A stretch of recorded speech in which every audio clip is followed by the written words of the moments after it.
So if you came tonight to see how to make a custom connector, you love cats, and your favorite color is pink, I think that this presentation will be the one for you. Today, me and Troy Taylor are going to do just that. This is going to be a pretty demo-heavy session. We're going to start off by talking about just what's a connector in general and what's a custom connector. Why would you actually want to build one of these things? Going to hop into a demo.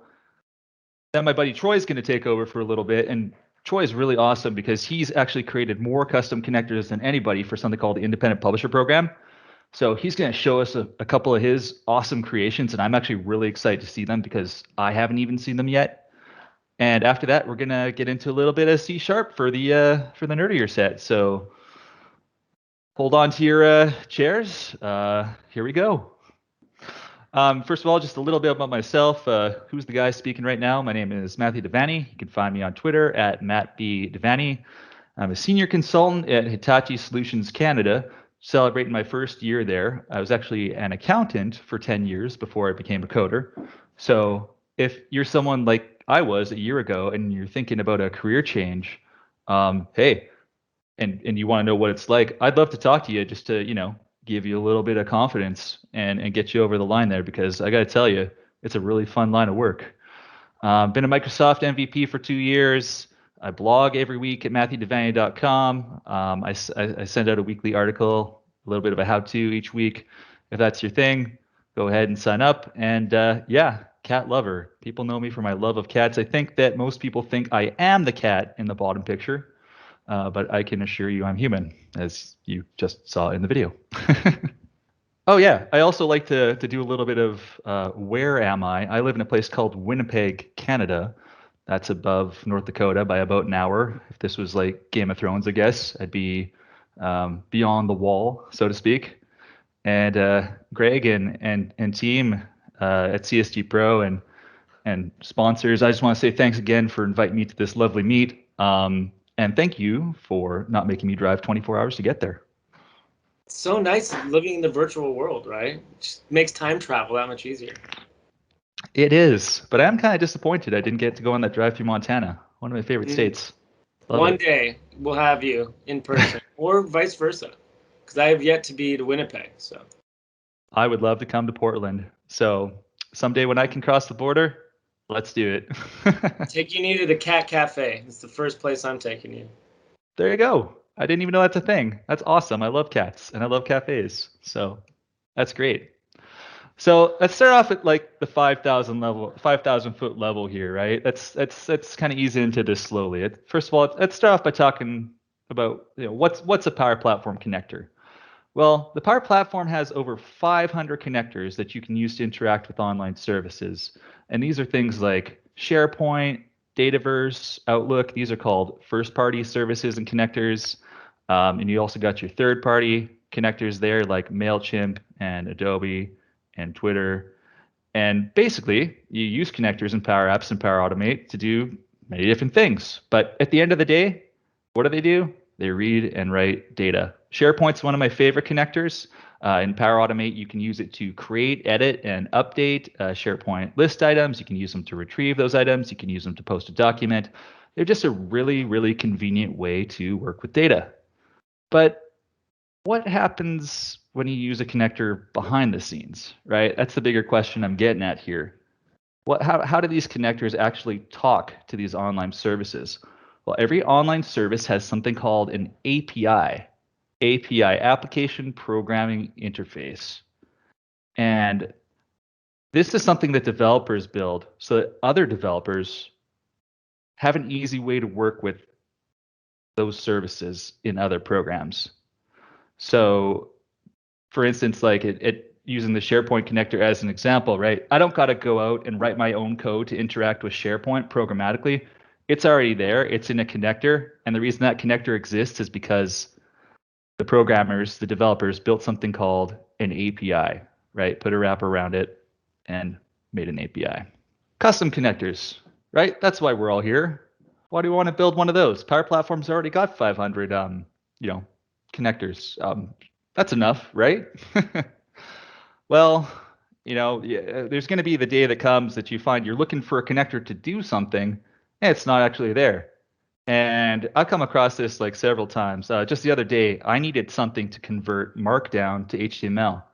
Markdown is a language that we use for blogging, right? It allows you to really quickly write up an article and add, bold text, italic text, put pictures in there and links.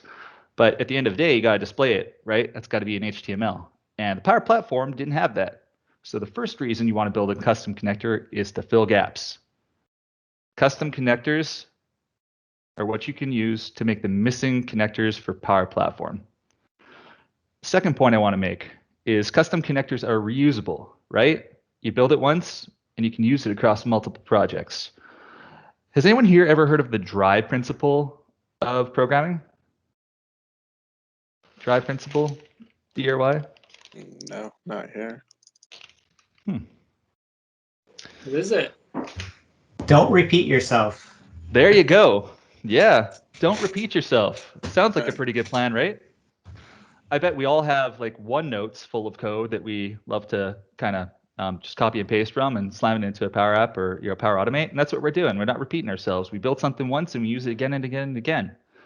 So traditionally, like if you want to access one of those awesome APIs I was talking about, you would have to use the HTTP action inflow. And that's what I'm showing on the left side here, right? It's got a little bit of code, a little bit of some headers, queries, body cookie, but you can't reuse it, right? You actually have to program that each and every time. If you turn that into a custom connector, like I have on the right, it's called GitHub, I can actually reuse the Markdown to HTML action. It works just like any other action in the Power Platform.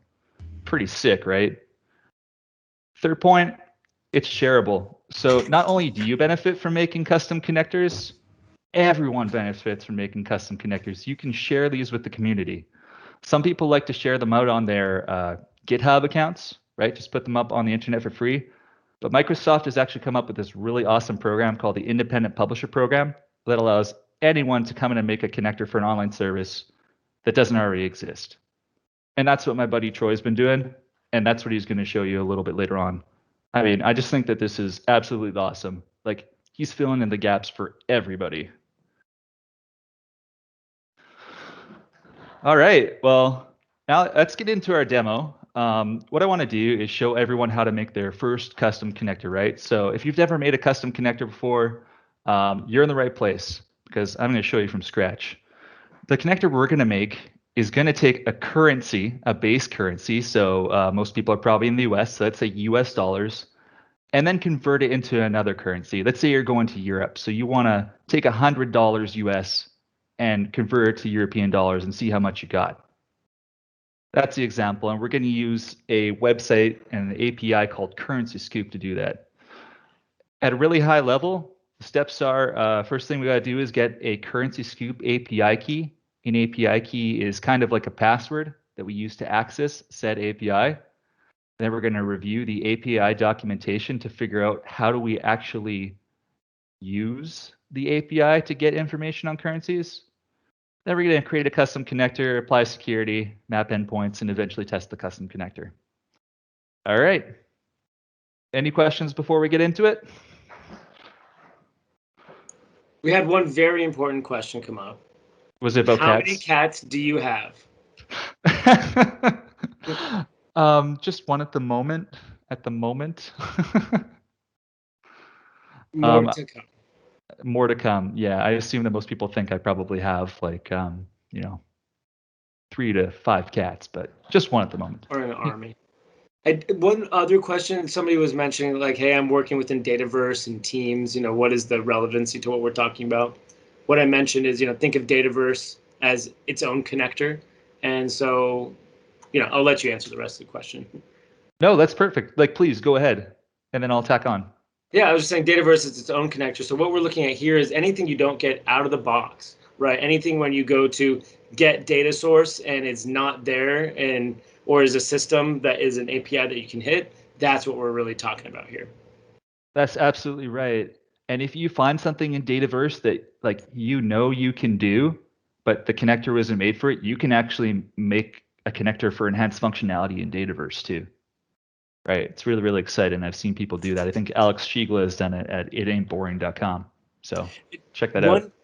One question I have, and this is a little off topic, is We're not going to be touching on any of the Power FX stuff, are we? Or is that what's behind the scenes in any of this?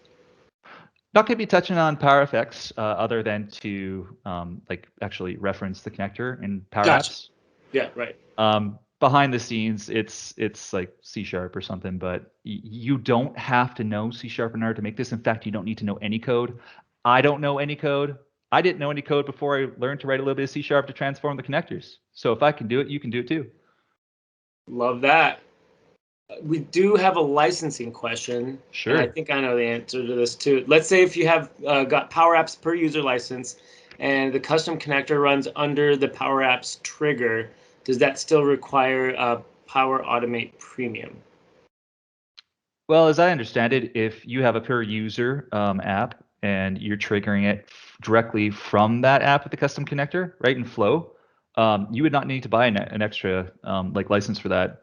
Like if you actually add the flow into your Power App and like you reference it using run and then the connector name, you don't have to, right?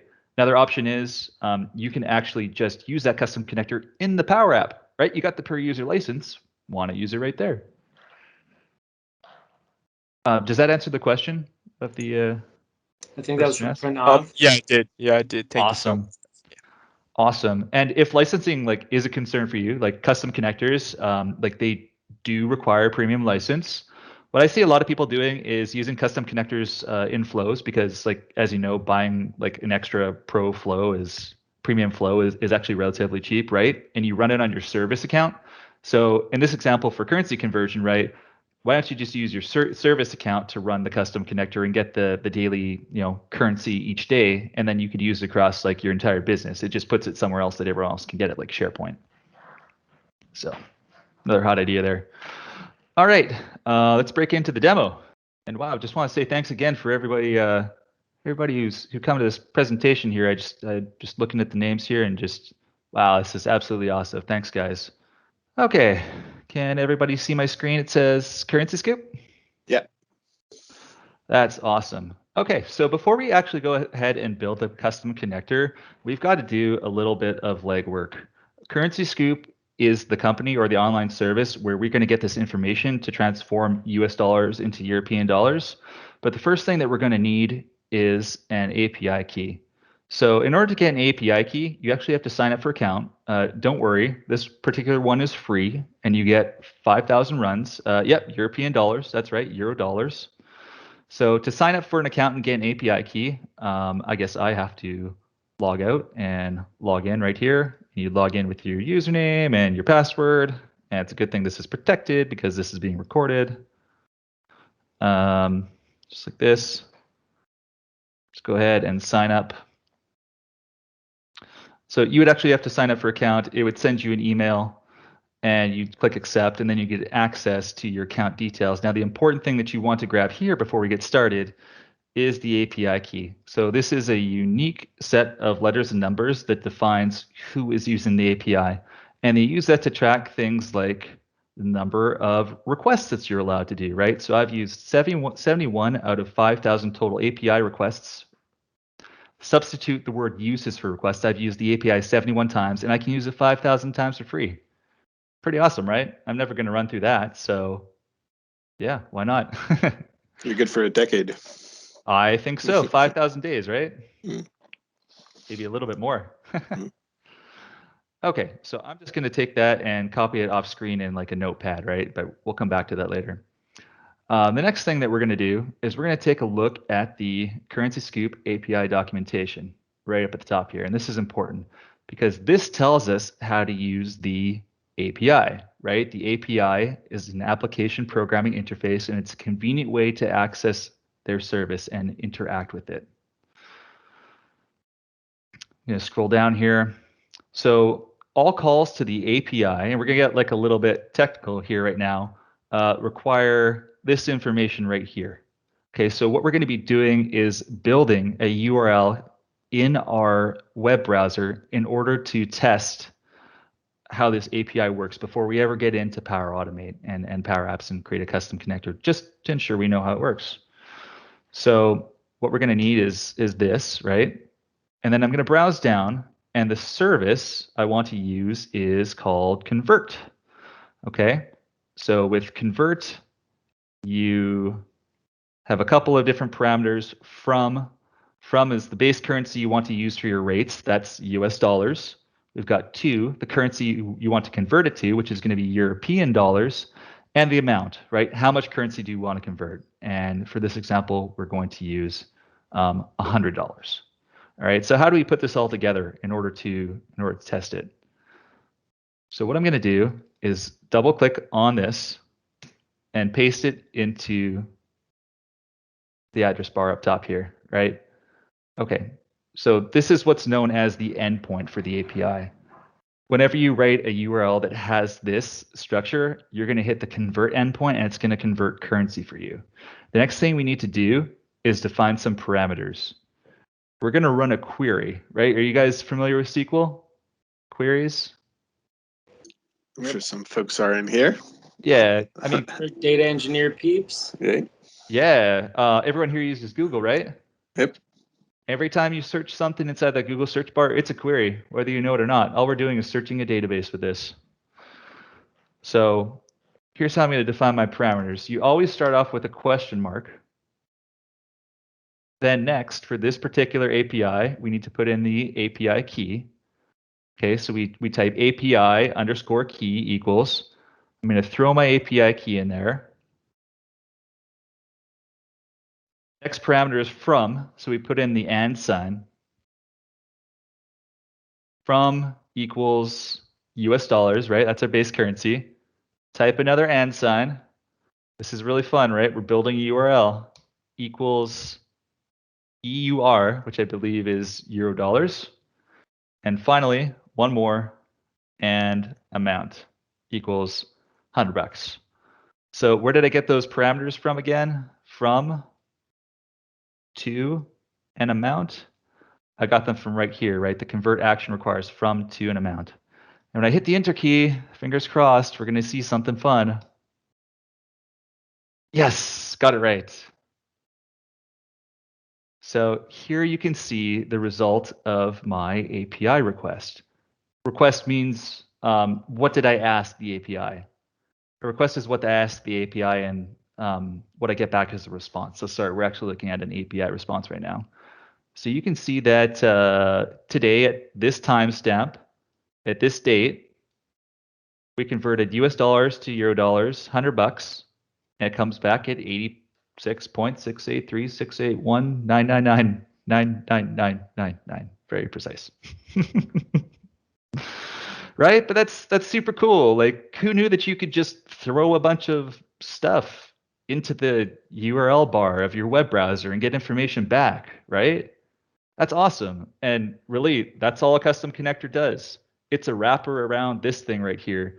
You can imagine inside of Flow, you're going to have a field called from and a field called to and a field called mount, and you're going to run it, and it's going to come up with this value. It's just that easy. I didn't know you could just test that in a URL like that. That's sweet. Yeah, It's like a pretty awesome. function. It's more than just a URL. And you don't even need some fancy tool like Postman, right?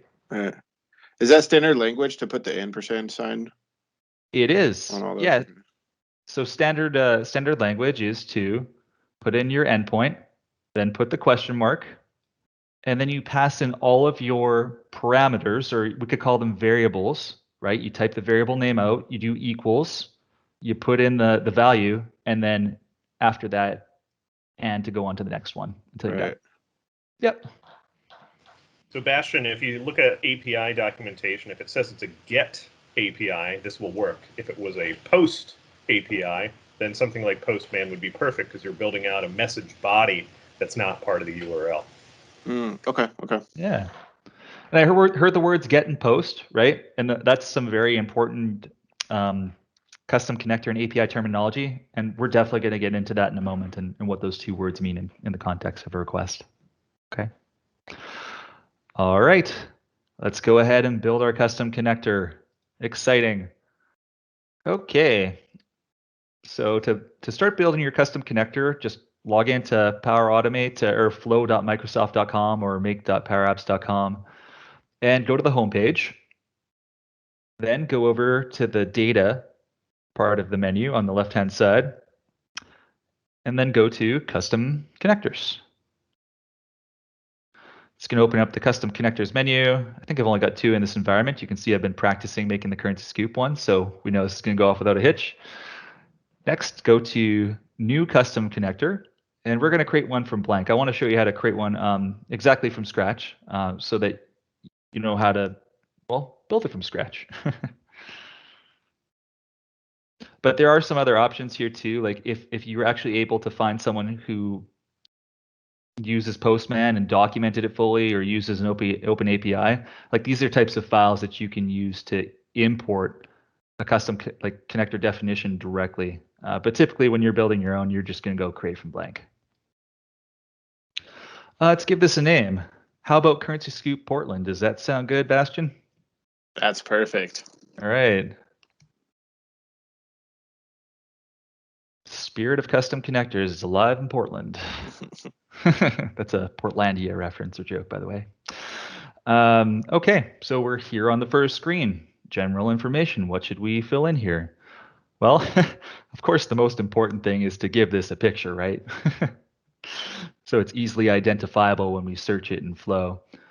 So let's just go back to the Currency Scoop website, and I can see that they have their little logo at the top, right?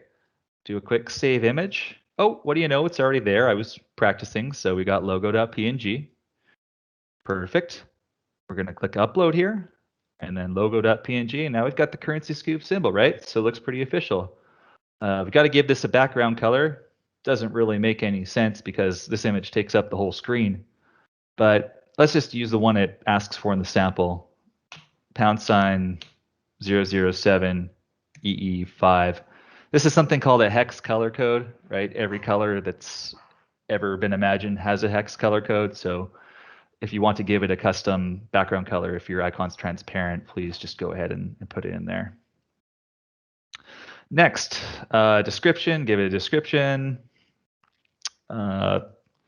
Convert real-time, convert currencies in real time or historical fashion. Next up, scheme, HTTP secure or HTTP. Which one should we use?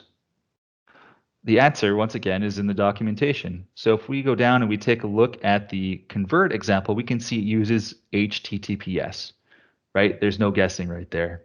HTTPS is the one that we should use. Next, we have to define our host. And what does that mean? Well, the host is this part. Sorry. The host is this part right here. I had a little bit of trouble with my mouse there. api.currency.scoop.com. It's just the domain basically where the API sits. So we'll go ahead and we'll copy that in. And the base URL. Do you mean that we have to actually read the documentation? Someone says, yeah, unfortunately you do. It's one of the many joys of creating custom connectors. And for the base URL, we're just going to leave it as a /, just like this.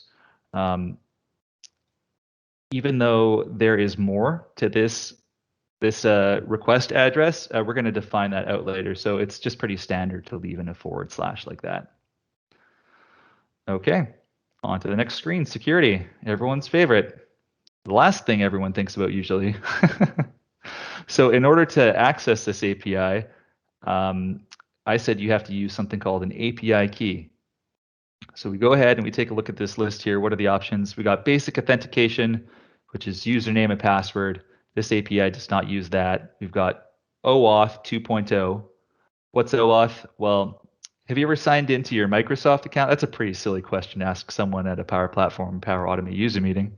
But you see that little single sign-on box in the middle of your screen? That's OAuth, right? You're using a trusted provider like Microsoft or Google to manage the API, or to manage the API permissions. Okay, so we've got our API key here. And how do we fill this in? Parameter label. Let's go back to our documentation. this section here in authentication says the parameter name looks like this, API_key. Perfect. That's the parameter label. The parameter name, this is just a convenient name in plain English, so we know what it is. We'll just use the word API key. Header name must match the regular expression. Okay.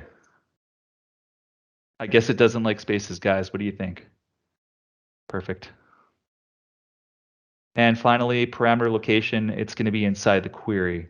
Why the query? Because we put it inside the URL that we crafted up in the top of the browser, right? That was part of a query. Next, let's go on to definition.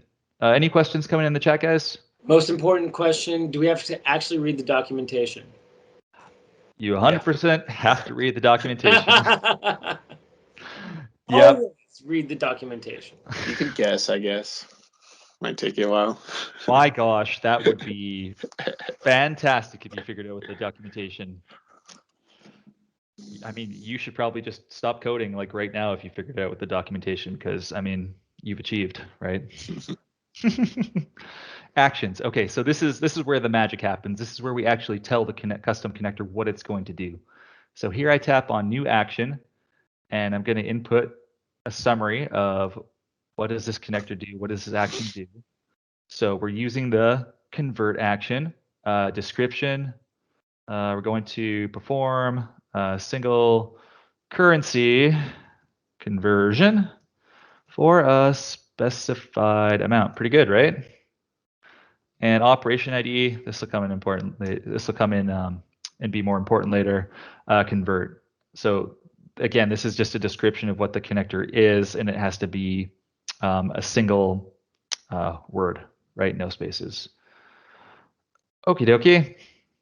Next, we are going to skip down here and go to request. We're going to define the request. When you're working with an API, right, two important pieces of terminology, request and response. When you ask the API for something, that's a request, right? I call you on the telephone and ask you for something, that's a request. What you give me back in response, I guess, is a response, right? I just said it right there. So let's go ahead and define that request. I'm going to click import from sample. It's going to bring up this screen right here. So the first thing we need to define is the verb. What do we want to do? In this case, we want to get something. How did I know that? The word get in terms of a request, a get means get me information. Get me information. The other one that you might be using here more frequently is post. Post isn't as obvious. Post is go ahead and write some data for me. Right, I've got $100 here in my API request. Go put $100 in the database somewhere. But what we're doing is using a GET request. And unfortunately, it doesn't say that in the documentation. It's just something that you have to learn by folks like me telling it to you, I guess. Okay, the next thing we want to do is put in a sample of the request URL. And hey, we already have that, right? Because we built it and tested it inside of Google Chrome. So let's go back and copy that, paste it in the URL section, and click import. Boom. There we go. Here's our request. So we're getting information from this URL, and here's my parameters. So let's work on the parameters for a moment here. The first API key, we're actually going to delete this because we're going to define the API key inside of the connection later on. You'll see what I mean in a moment, but just trust me, anytime it says API key in the query, just get rid of it. I'm just going to hit delete there. Next, we're going to define the from parameter, right? So from is US dollars, from US dollars to something else. I'll go to the description. I'll say the description is base currency, symbol, 3 letters, and for summary, I'll just say from currency. And you're going to see where these descriptions pop in just a moment. There's no save button here, so it kind of feels wrong to hit back, but don't worry, it retained the information. Next, we're going to go to, we're going to put in this description, foreign currency symbol, 3 letters, summary, to another currency, which is going to be our European dollars. By the way, I forgot to click this on my last request step. Is required. Do we need to tell the API which currency we need to retrieve? Yes. That's not optional. It's got to say yes. And I'll go click that. And you see that the little red star down here, right? Little red star means required. And we go ahead and click amount, and we'll say decimal number, and just put amount once again. Again, a required field. And click back. So now we've set up a request, right? We're going to get some information from this URL using these parameters whose description we wrote. The second to last thing we have to do is define the response. So when the information comes back from this connector, what shape should Power Automate expect it to look like? What should the structure of that look like? I'm going to click on Add Default Response. Got a question there, Bastian? Yeah, is that just like to parse out the amount at the end? Is that what Yes. you want to do? Like clean it up? Yep, 100%. So we're coming back here to that test we did earlier. I'm just copying what the web browser gave to me. Going to click on and copy it over here. And now the Power Automate knows that every time like you make a request to that API, you're getting it back in this format. So it should expect a from, a to, an amount, and a value. It matches up with like your parameters. That's right. Yeah. It is, okay. If it comes back any differently, it blows up. I'm not even kidding, but APIs are pretty stable. Like that's not going to happen. All right. Someone said XE, for instance. Yeah, this does the same thing as XE, right? Global currency conversions. Difference is this one allowed me to do 5,000 for free. So why do you think I chose that one? We had a question from him right above too. Okay. Could he use the same process to create an API to get currency exchange rates from a governmental agency where they use tokens? I mean, I don't see why not. As long as they have documentation on how to interact with their API, there's no reason you can't do that. So I know I can't really get into it, but hopefully that answered the question. Like I would also love to be able to get information from the Bank of Canada website, right? Like, what do you call it in the United States? The Federal Reserve? Yeah. Yeah. Yeah. I know the Bank of Canada website has API documentation. I would fully expect that the Federal Reserve does too, and that you could use it to, interact with it via, tokens as the auth method. Okay, so let's go ahead and continue on. I'm going to click import here. Oh, hey, pretty anticlimactic, right? That didn't seem to do anything, but believe me, it did behind the scenes, and that was actually important. Okay, so let's go to the next step here. Code preview. We can actually skip this. This is a new feature. This allows you to write C# custom code in order to do lots of fun things with the Power Automate custom connector. But we're just going to skip it for now. You'll notice it's in the off position. We're going to go to test, and yeah, it looks, there we go. Oh yeah, you must create the custom connector before testing. That sounds like a great that sounds like a great thing to do. So go ahead and click the check button up at the top here to create the custom connector. So this is where it makes things real. Things are getting real now, making our custom connector. Just got to wait a minute. I have a question. I know with Power BI, we always struggle with anything that's like free form text, right? Absolute nightmare trying to just stick that in a visual. So I think that from like the from and the to, right? I don't know all the currency symbols. Can you make it a drop down somehow if you're gonna have like other users use it, or? Unfortunately, no. No, yeah, you can. But the nice thing, what's that? Yeah, Matt, you can. Go You back. can make it in flow? Yeah. Oh, yeah. Oh, No, okay. no, in here, in your connector. Go back to the definition. You can do it. Okay. See? I mean, this is why I got Troy on the call. He's the master, man. All right. Yeah, What do so I do? do the from. Click the from. And then the drop-down type is the last one there. So you Oh, can set yeah. static string. Yeah. Yeah, you're Oh, right. sweet. And that will populate the only values that you can do. Oh, that's great. That's Yep. awesome. Thanks, Troy.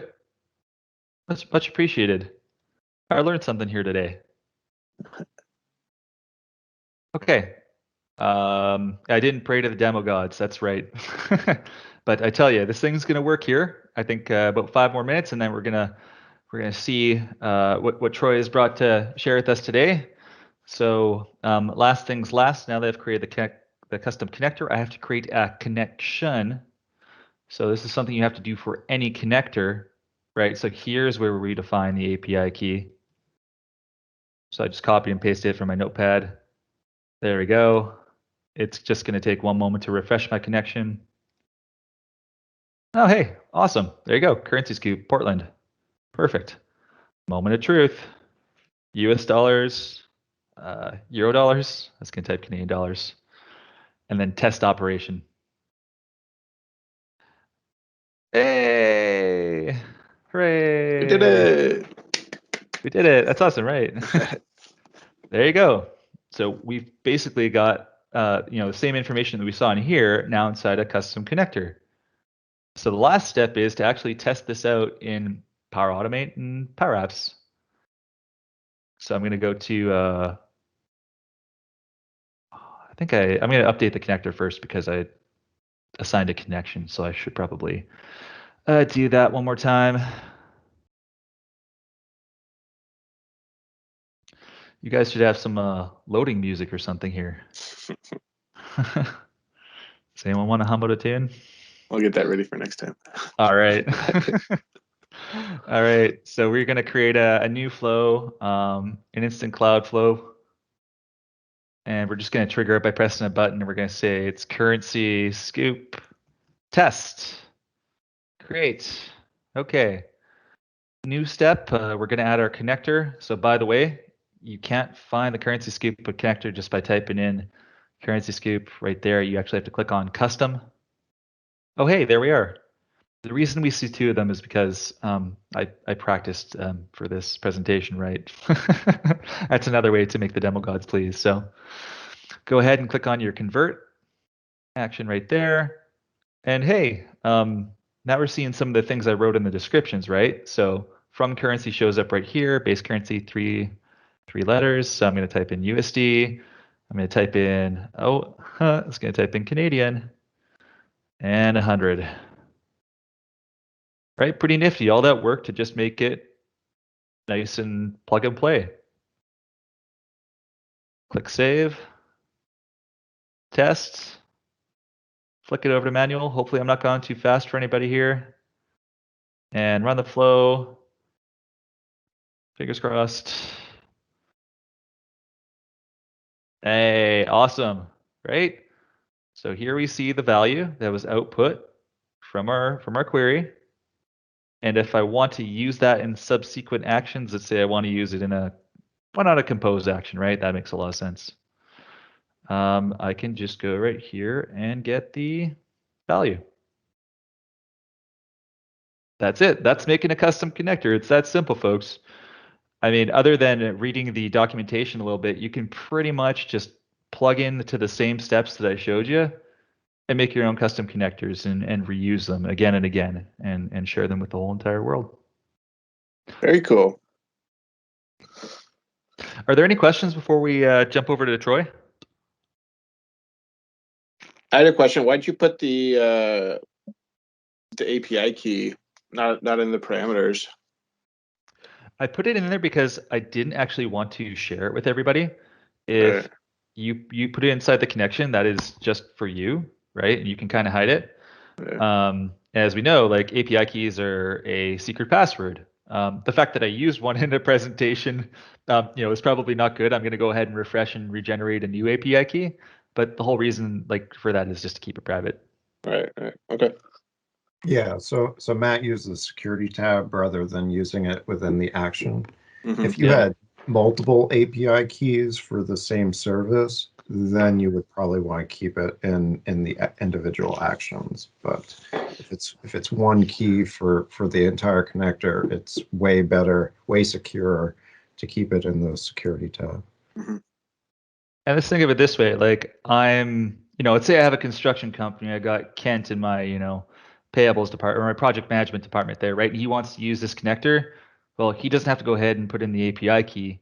It's already there. It's already there waiting for him to use. Mhm. And did somebody say for what date? That's a really great question. In this particular request, let's go ahead and do the test again. It just grabs the most recent date and time. So this isn't a historical one. This is real time. So if I go ahead and check the flow action, you can see it's for this date at exactly this timestamp. That's a Unix integer number, which defines the current, time down to the second. But if you want to get something historical, we can use the historical endpoint instead, and then you can put in the date.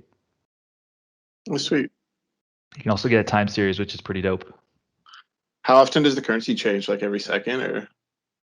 Yeah, I can't remember off the top of my head, but I mean, Yeah. I guess we could run it again like this, right?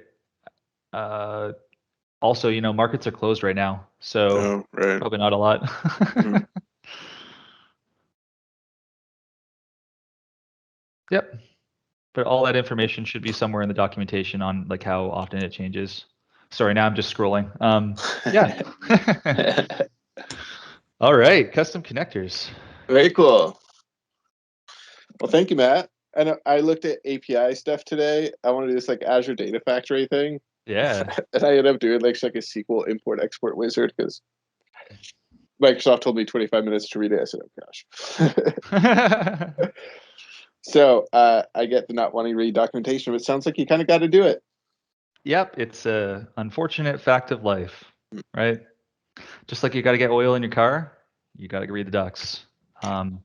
So with that, I'm going to pass the mic over to Troy Taylor, my colleague, and I think this is going to be a really fun segment because Troy is going to show some of his custom connectors today he's built, and Troy has actually built more custom connectors than anybody else in the Microsoft Independent Publisher program. So take it away, Troy. All right, can you see my screen okay? Yep. Excellent. Should we Dogs give a versus round of cats. applause for Matt as Troy gets on? Thank I mean, Matt. thank you so much, Matt. Like, that was so detailed. If you can Oh, come off mute, give him a nice little clap along with the emoji. Sweet, thank you. That's Troy. We're gonna do the same for you too. And you know what? I'm a dog person, so I love the pups. Yeah. So a couple months Yes, ago. Matt already hates me. I love it, buddy. A couple months ago, Matt and I were having a conversation about APIs, and I was kind of reaching out and trying to figure out like easy APIs I could show for a demo. And of course, knowing Matt, I know he likes cats, and I was like, oh, there must be a dog API I can do to do it against him. And of course, there's PlaceDog, which is a free API. So yeah. So this is just an example. All of these photos were pulled from the API.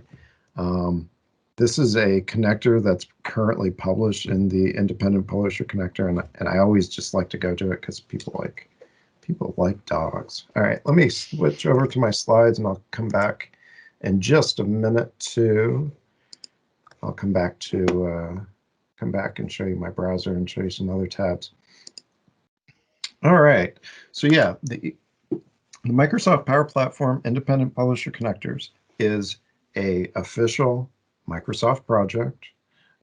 There are community members that make up the project coordinators, but it's backed by Microsoft. And what this program does is all of the people that have made custom connectors, most of them are for services that are not currently available, either as first-party or third-party connectors within the Power Platform. And so this program is really meant to bring some community spirit to people that might otherwise not contribute to the community. And by going through the same certification process, the same documentation process, you can turn your custom connector out into the wild and let other people in the community use it right within the Power Platform. So right within Power Automate, you can search for these independent publisher connectors, and you'll find them there. So, all right, I've skipped a little bit. Yep, my name is Troy Taylor. I'm a senior Power Platform consultant with Hitachi Solutions. I'm based out of State College, Pennsylvania. I was previously at AccuWeather, and that's kind of the reason why State College is important to me, because AccuWeather is based out of State College, and that's really where I got my Power Platform start. So shout out to AccuWeather.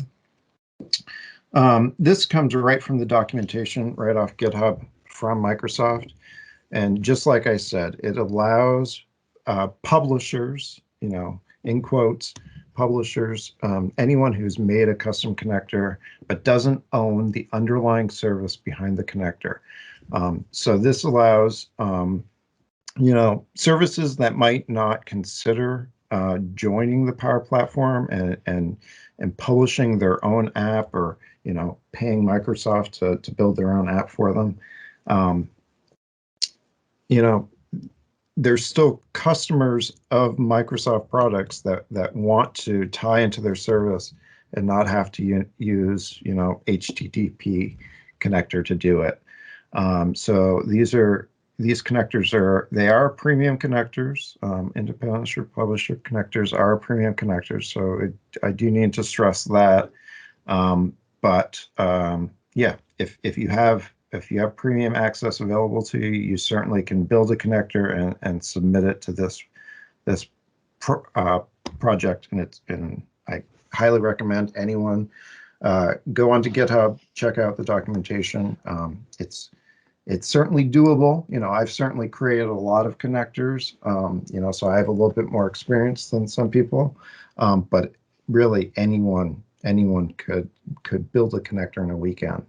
And submit it.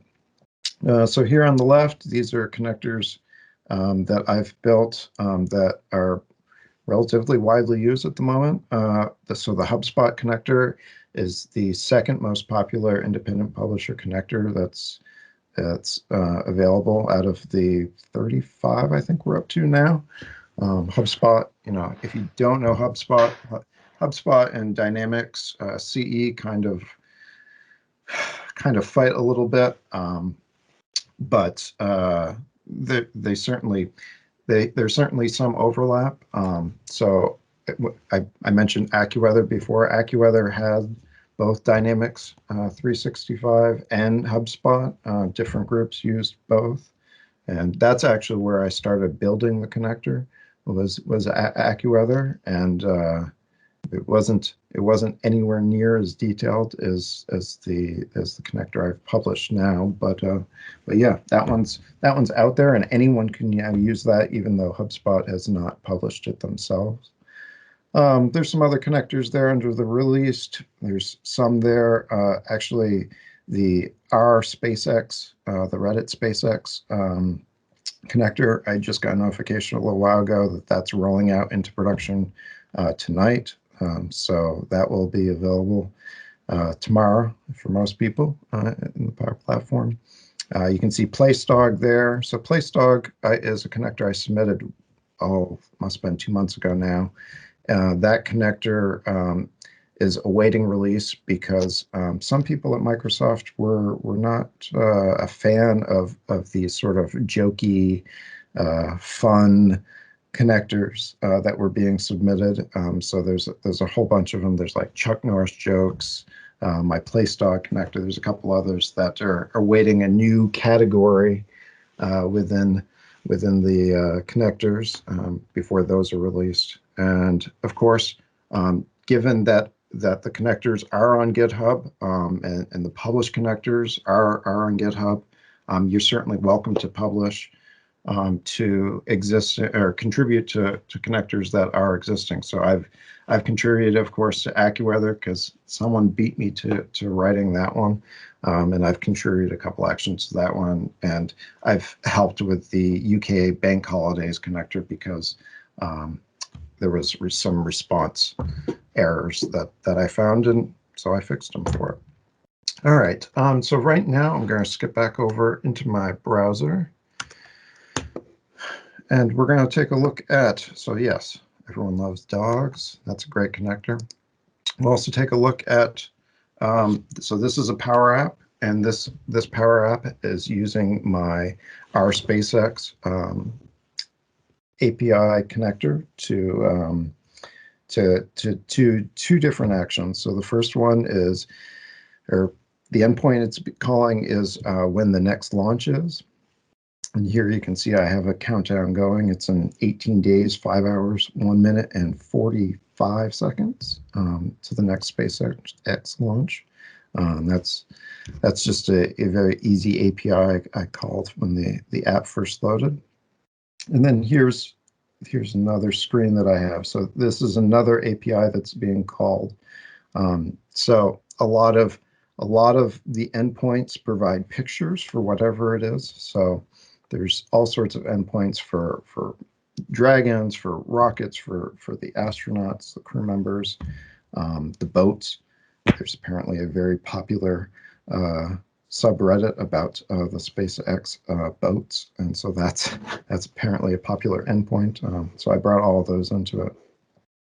And of course, this, because it's a custom connector, you could call it directly within Power App. In this case, I wanted to do some randomization of getting different URLs for the pictures. So I did it as a Power Automate.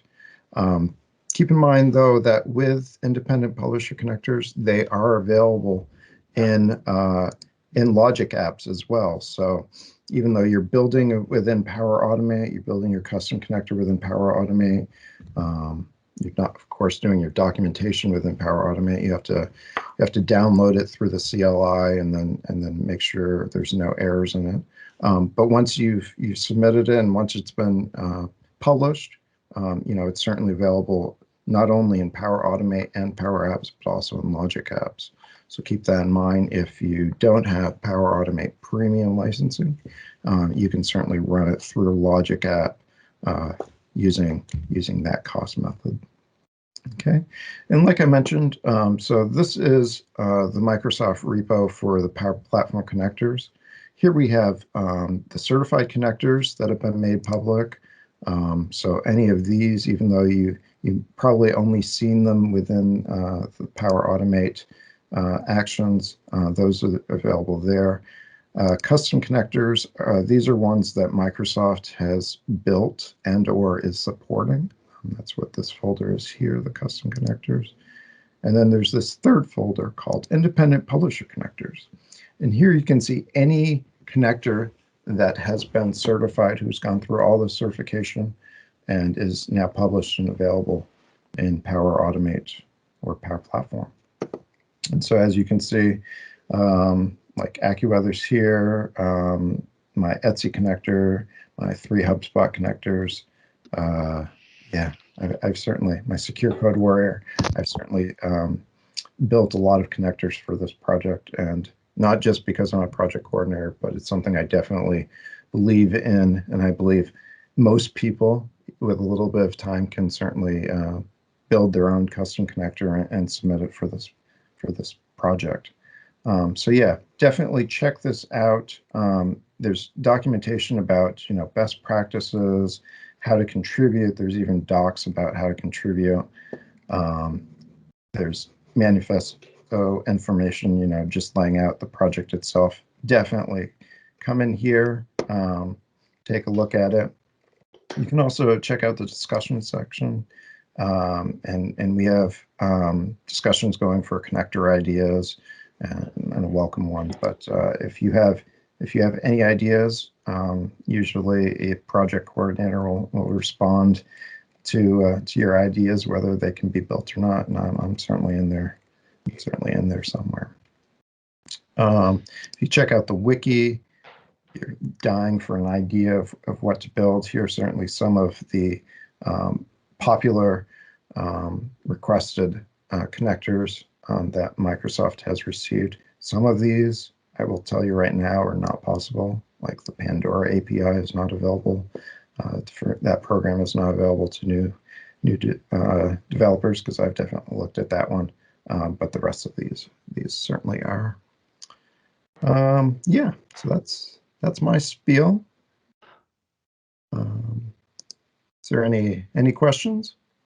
Troy, I want to say this is absolutely awesome. I mean, like I hadn't seen some of these connectors before, and I totally didn't know like the breadth of your work. This is absolutely phenomenal. Thank you, like honestly, for coming down and showing us these. Hey.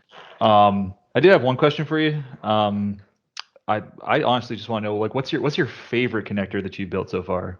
What's the one you enjoy the most? Oh, Pick your favorite child. pick my favorite child. That's really Yep. hard.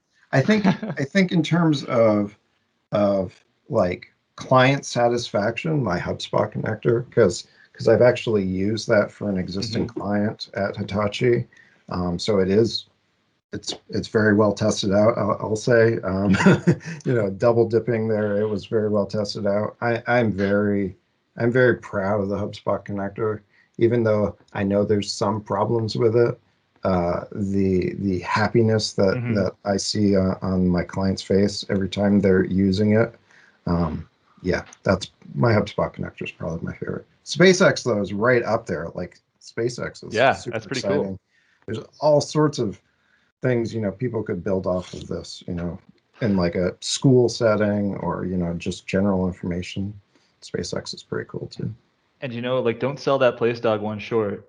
Microsoft might say that. No, I'm not even kidding, right? Because you're saying that Microsoft is thinking it should go into some joke category. No, I Yeah. don't think so. The whole point of PlaceDog is that you can put in a random image of any size. Like, how often have you went to go build a proof of concept app and needed just an image to stick in a page?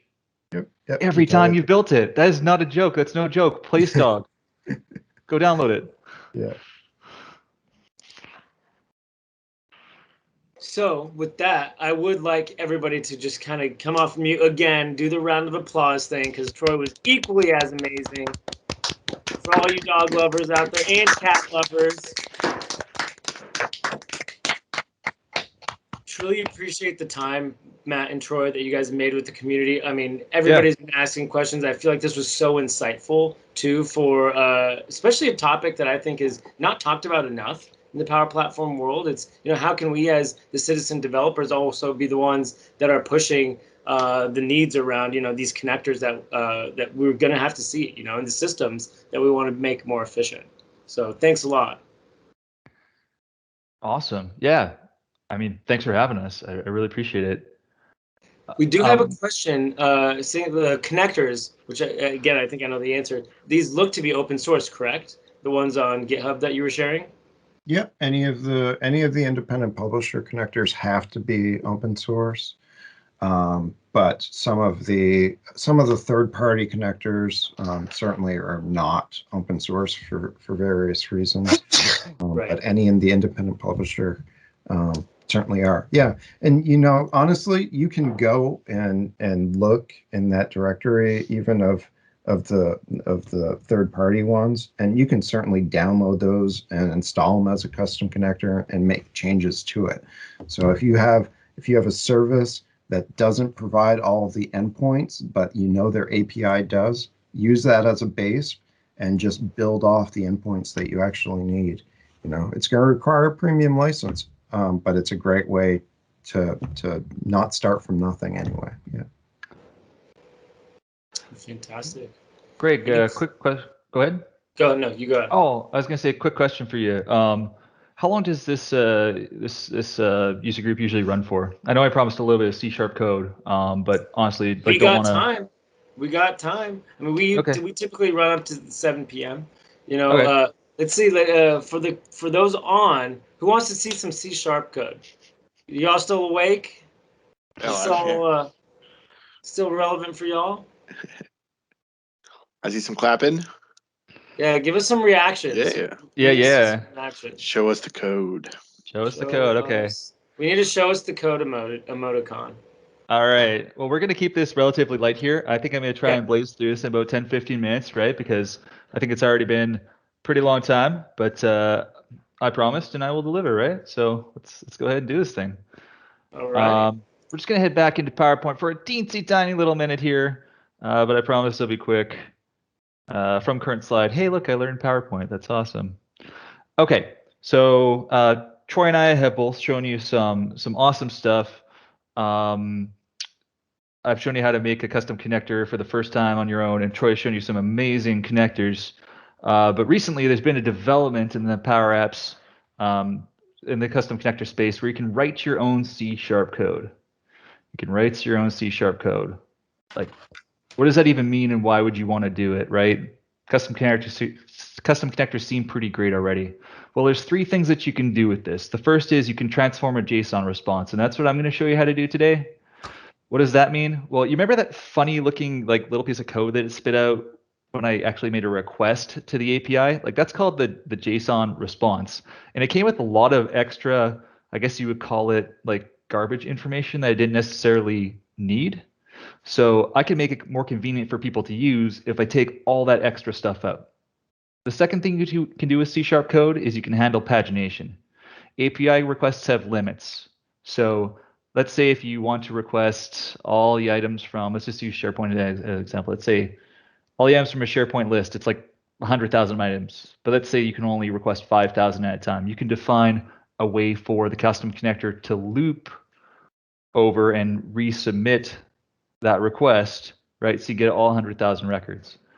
And the third thing, which I think is really, really, really special, and I don't even know how these guys came up with it, is you can write your own custom C# to write missing Power Automate and Power Apps functions. Like, damn, absolutely amazing. These guys are true pioneers. Alex Shiegler at 8ain'tborn.com, Joey O'Neill, I think he's at Catapult Systems, works with the one and only Reza Durrani, and Hiro. He goes by one name to me, Hiro. He works out of Japan there. And I've got links to all their blogs down below.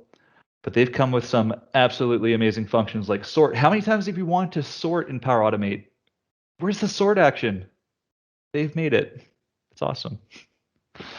Regex, sum, average, all things you can't do. But there you go. By the way, can you guys still hear me? Because I had a little. Yep. Okay. Yeah. I had a little like USB disconnected noise, so wah. Right. So we can write the missing Power Automate and Power Apps functions. So what we're going to do is just take a quick look at that currency scoop API response that we created together, and we're going to flatten it to one level. So over here on the left, we've got our before, right? You see information where it says meta code 200 disclaimer. No one's ever going to use that.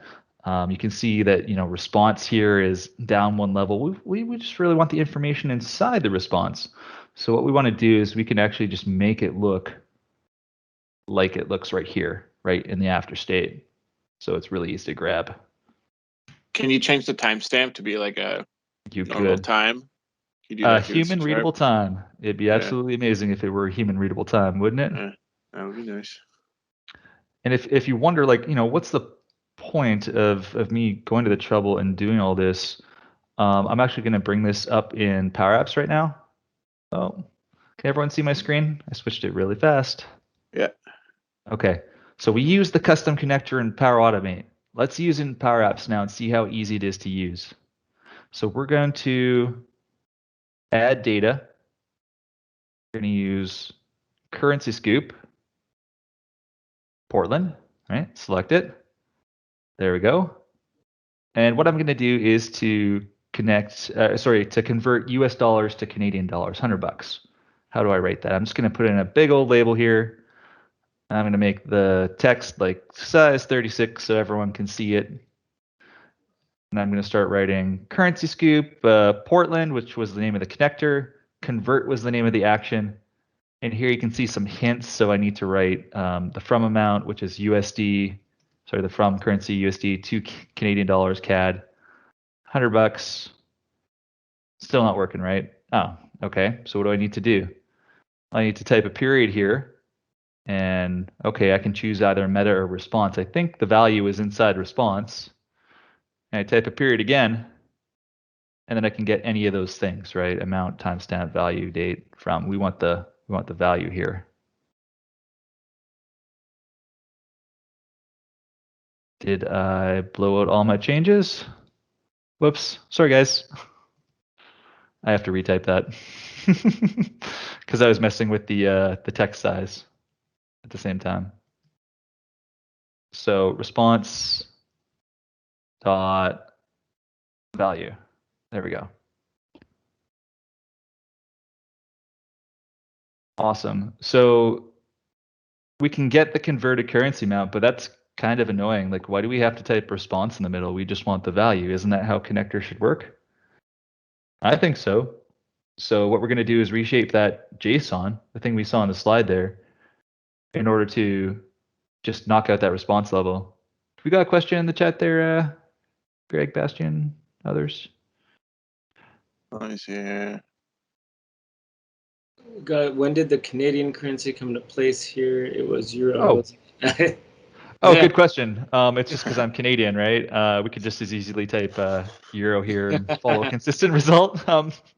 What do sorry you for get that, if you folks. type in something that's not like ZZZ? Like, is it gonna totally blow up because your call's gonna fail? What's it gonna Yeah. do? How about YYZ, like the Yeah, Toronto sure. airport? 0. Yeah, 0. So if you get 0, you probably want to wrap this inside of an error state. If you want to get fancy, you probably could also type in, something in the C# code to tell you when you got an error, right? Yeah. And it is a free text there. That's right. Where did these codes come from? You can look up the 3-letter currency codes for any currency on Wikipedia. Any currency. It's like 186 currencies. I think there's 190-ish countries in the world. So maybe not Myanmar, but everything else. Still work with CAD, yeah. Yep. I mean, JPY, Japanese yen. We can do that, right?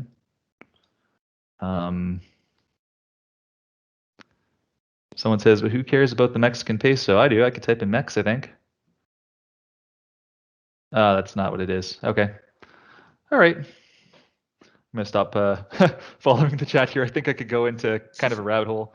I did promise to keep it just to 15 minutes. So we're going to work with the euro dollar here, right?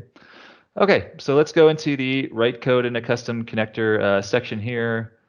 And here's the part that I skipped over earlier, code, preview. All right, the scary part. So the first thing we're going to do is go ahead and change this to code enabled. That's going to allow us to edit what's in this box right here, right? This is just the default code for a connector. We want to pick our action, which is convert.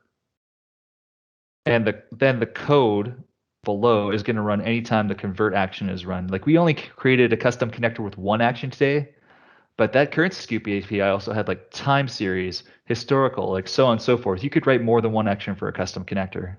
And this is just saying, hey, like when should this code actually run?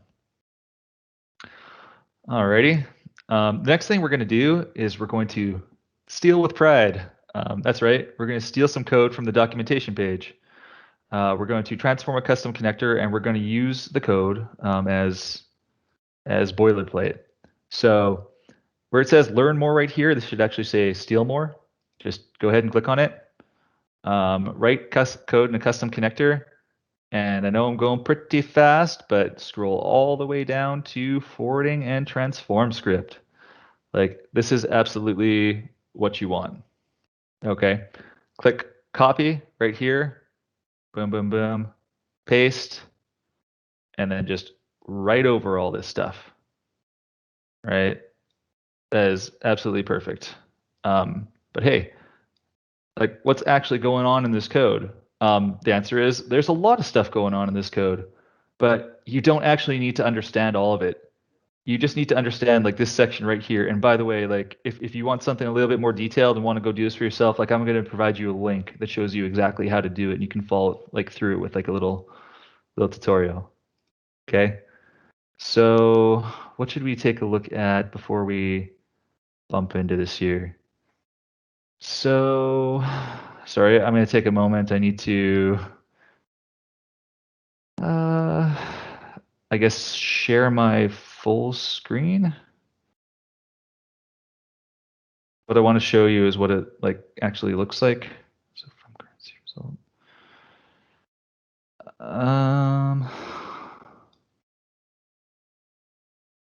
Okay, we're going to go like that, and we're going to share my full screen, like voila. Okay. And because I wasn't super duper confident, like I'm actually going to just, write in some code from the instructions that I wrote. But this is what the response looks like right now. But we just want this section. We don't want like anything else. So how do we get that? Well, if we want to just add a field called timestamp, what we do is we type timestamp. Oh, can you actually see this? This is really small. Yeah, there's the 3 little dots. If you guys are on the Teams desktop app, you press a little focus or even the full screen if you don't have a wide screen. And okay. hopefully she'll be a bit better. You could also, I think to zoom, you could also hold down the control and then your mouse wheel, or if you're on a laptop, just zoom in and out on the trackpad. Jamie taught me that. Thank you, Jamie. So if you just want to grab the timestamp, in this section right here, the only part of the code that you care about, you literally just type in the word timestamp, right? That means when you use it in Power Apps, there's going to be a timestamp property, and you want to go ahead and grab it from this JSON. But like, how do you do that? Pretty simple. You type in the word result. You type in some square brackets with the word like response, and then you type some more square brackets with the word timestamp. And I think that like anyone can really understand what that's doing. It's saying right here, create a new JSON object, right? New JSON object. Have this property in it called timestamp, and get it from the result of what we got in the custom connector, right? Response timestamp. I'm walking down the tree right here. This whole thing on the right-hand side is called the result. Then we need to walk down to the response, and then we need to walk down to the timestamp. And then we just repeat, right? So next, if I want to get the date, same thing. Equals result, response, date. Because over here, this is the result. It's inside the response, and this is the date. Okay. Does it parse it out by the squiggly open bracket right there to go between like the levels? The squiggly open bracket, yes. This Yeah. means it's all on the same level and it's flattening it out. Okay. You could create another level if you wanted to, but the whole point of this one is just to make sure that is just to get everything absolutely flattened. Gotcha. Right? We just want this information here because we don't care about anything else. So just in the interest of time, I'm gonna copy like the completed section there, and really you're just like continuing on with the 4 other columns that you want. I'm going to give this a update connector. I feel like I cheated there, guys, but you know what? That's a lot of code for anybody to take in, even me. So that's okay. That's just the gist of it. This takes a moment, especially when we're on Teams. And that wasn't available before, right? Is that pretty new? That's pretty new. And when I started using it, it was only available from the Power Automate portal. Okay. And there was a typo in the code, and I emailed the Power Apps team that was responsible for it and said, hey, I don't know anything about C#, but I don't think this is working. So after some gentle convincing that I might know what I'm talking about a little bit, just a little bit, they're okay with that. Okay. Yeah, and this tab is still in preview too. So if this hadn't been successful, you'll get just a random error message that is not helpful at all. No. But I have heard from that team that useful error messages will be coming before it gets out of preview. So that's awesome, Troy. Yeah. Thank you so much for that news. That's going to make me feel so much better about my coding skills. Because right now it's just like, you should know what the problem is. Error 404. Yeah.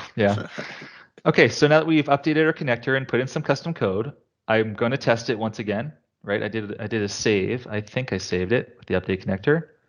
And I test the operation, and it's thinking, and hooray! So over here, we can see we managed to flatten the connector response versus what's over here on the right-hand side of my screen. Pretty nifty stuff. And once again, why did I go and do that? The reason is when I go into Power Apps, remove, and just add, I got to add the connector once again. Sorry, guys. And add the connector. I want to access data in like the simplest way possible, right? So if I'm writing this thing out, it's just USD, Euro, right? Not allowed to use a Canadian, 100. And I think it's actually just going to take a moment to, I guess this takes a moment to come through here because I definitely published it, right? Did I publish it? I think I I did. thought we saw it spinning up for a while, right? Pardon me? I thought we saw it spinning up for a while there. Yeah. So yeah, we definitely did. Type it once again. As you know, sometimes like done doesn't necessarily mean done, right?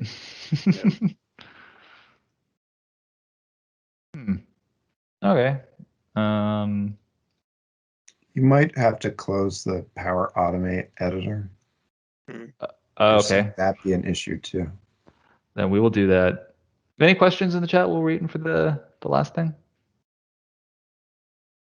Is that exactly the same exchange rate than XE or Yahoo or any other?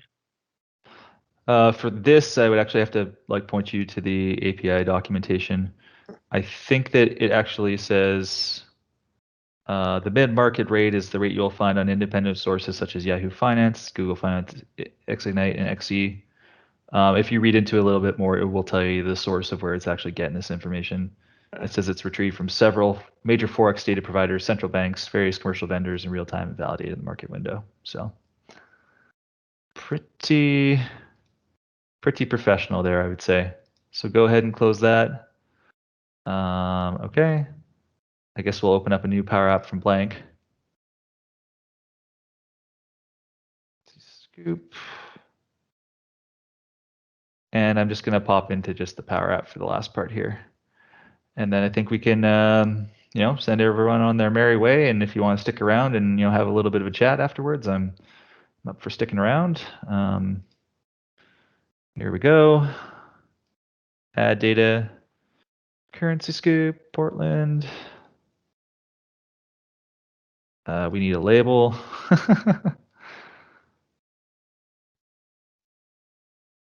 Size 40. Okay. So once again, moment of truth. So I'm typing in the currency scoop connector name. I'm typing convert because that's the action. I'm typing in US dollars to Euro dollars, $100. Okay.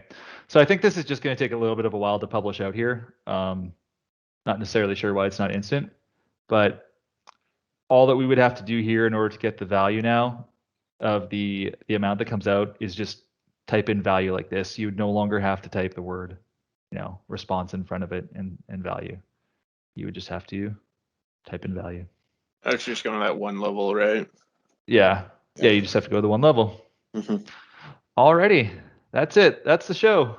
Woo! Woohoo! That's cool. Thanks again to my my compatriot Troy. Yeah, thanks for inviting me, Matt. Troy, thanks for joining us. And then again, what is the user group you're a leader of?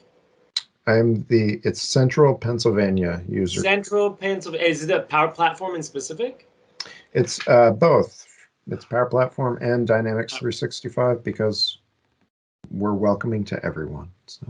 Awesome. Well, it's always good to have another sister user group here, representing. Thanks again to both of you for being here and answering everybody's questions. Going in pretty deep detail around the connectors and showing us the code. I know we had a lot of people just pretty active on the chats. And Central Pennsylvania is near Pittsburgh, is what we learned. I'm an ex-Pittsburgher, still a Steeler fan though.